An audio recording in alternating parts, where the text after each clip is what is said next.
Hello, everyone. My name is Jenny Katricius, and I'm the school psychologist at Brookfield Central High School. Today, myself and members of our student services team will be sharing very helpful and potentially life-saving information with you, focusing on suicide awareness and prevention.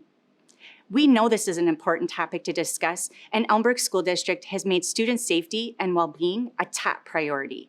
At BC, we are committed to fostering a culture of care, and now more than ever, we will continue to look out for each other. Please monitor yourself and those around you, as this topic may bring up heightened emotions for someone who might be going through a difficult time for a variety of different reasons. We hope this presentation will help to diminish stigma, encourage help-seeking behaviors, and remind each of you that you are not alone. Always remember there is hope, and never forget that every adult at BC is here for you not just today, but every day. As a longstanding member of the BC community, I have seen firsthand the impact of suicide and the pain it has caused us all. I have also seen countless students saved from suicide by caring students like you who have come to us so that we could take action. We understand that this is a sensitive topic, yet the reality is suicide is the second leading cause of death for people 10 to 34 years old. You can make the difference. You may be already familiar with the Signs of Suicide program. Our goals today are to provide information on risk factors, warning signs, and most importantly, how to respond. Your response can save someone's life. You can be the difference. The warning signs can be broken down into 4 categories. We use the acronym FACTS: feelings, actions, changes, and threats. Let's talk about feelings associated with suicidal risk. If one is hopeless, they may say, "Things will never get better. Why even bother trying?" A possible feeling may be worthlessness. "I can't do anything right." Or feeling hopeless and saying, "Nothing I do seems to make a difference." Some may have feelings of guilt, shame, or personal failure.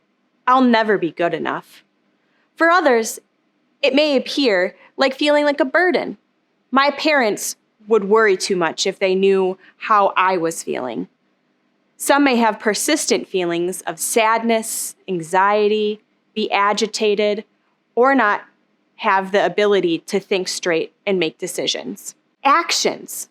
Actions that are associated with suicidal risk may be risk-taking behaviors or aggression, withdrawing from friends or their usual activities, self-isolation, accident-prone, a recent loss in their life, like death, or a relationship, getting into trouble, drug or alcohol abuse, talking or writing about death in general.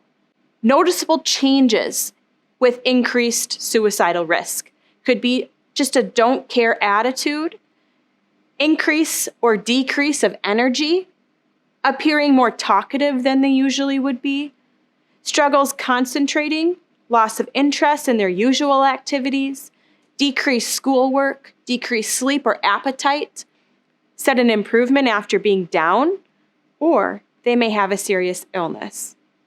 Often the most obvious or at least easily identifiable risks that you can recognize is the T in fact, or threats, when someone might make explicit statements or take actions that are directly related to suicide. For example, making explicit statements about dying, like, "I wish I were dead," or implicit statements like, "It'll be fine because I won't be around anymore," might be a real indicator of suicide being imminent.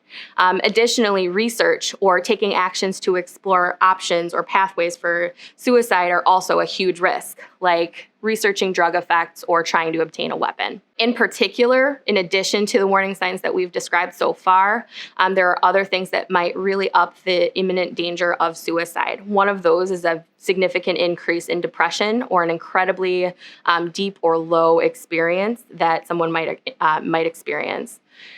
Furthermore, substance abuse. Use of drugs or alcohol makes us lose some of our inhibition and might make it more easy for us to do something that we wouldn't normally do. Both of these could be huge possibilities for suicide danger and would need to be reported immediately.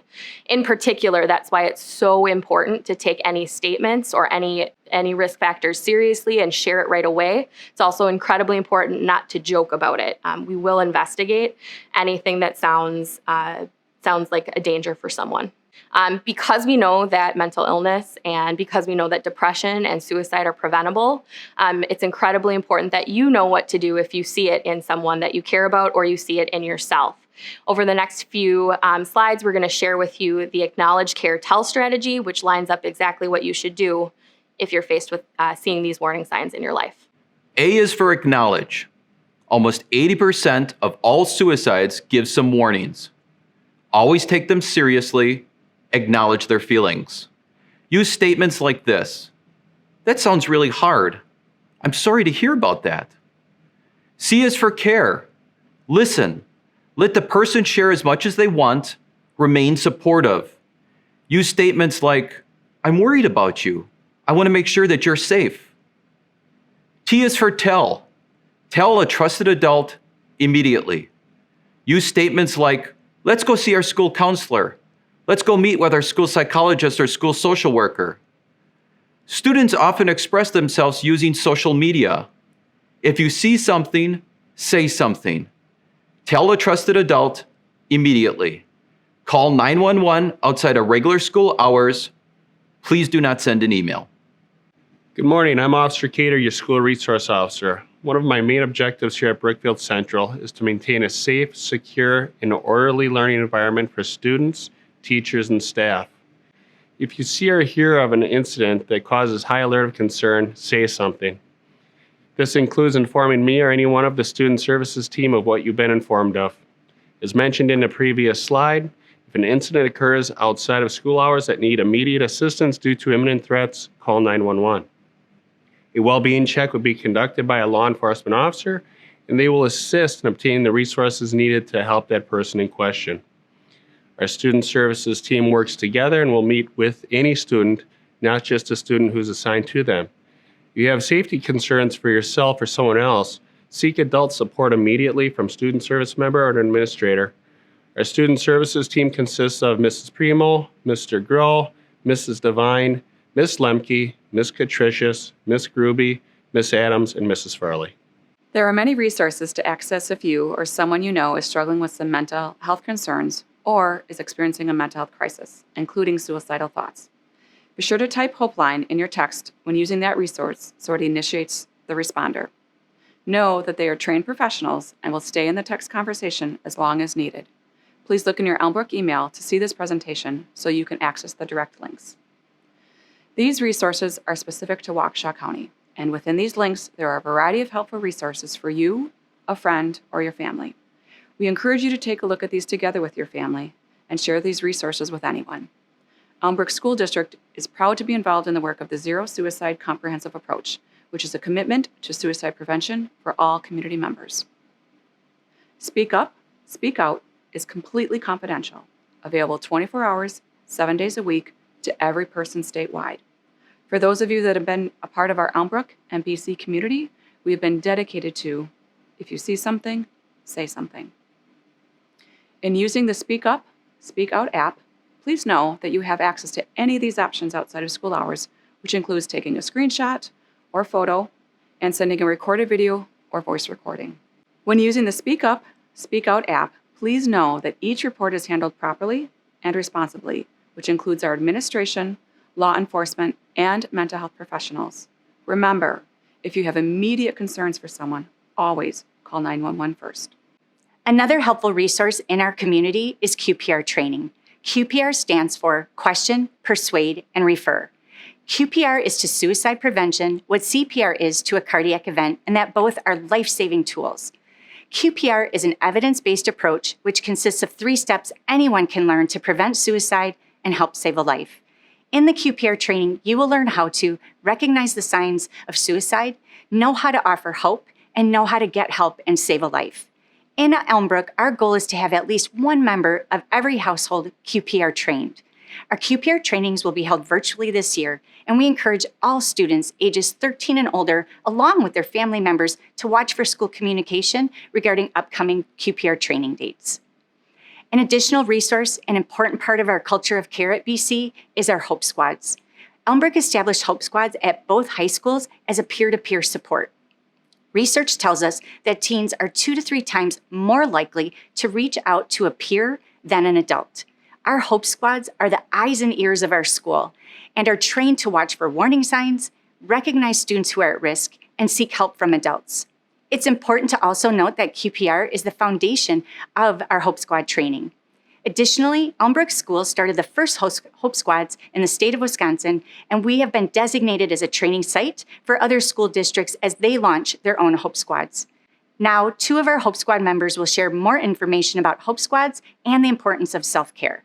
Here's a list of names of the current Hope Squad members in 10th, 11th, and 12th grade.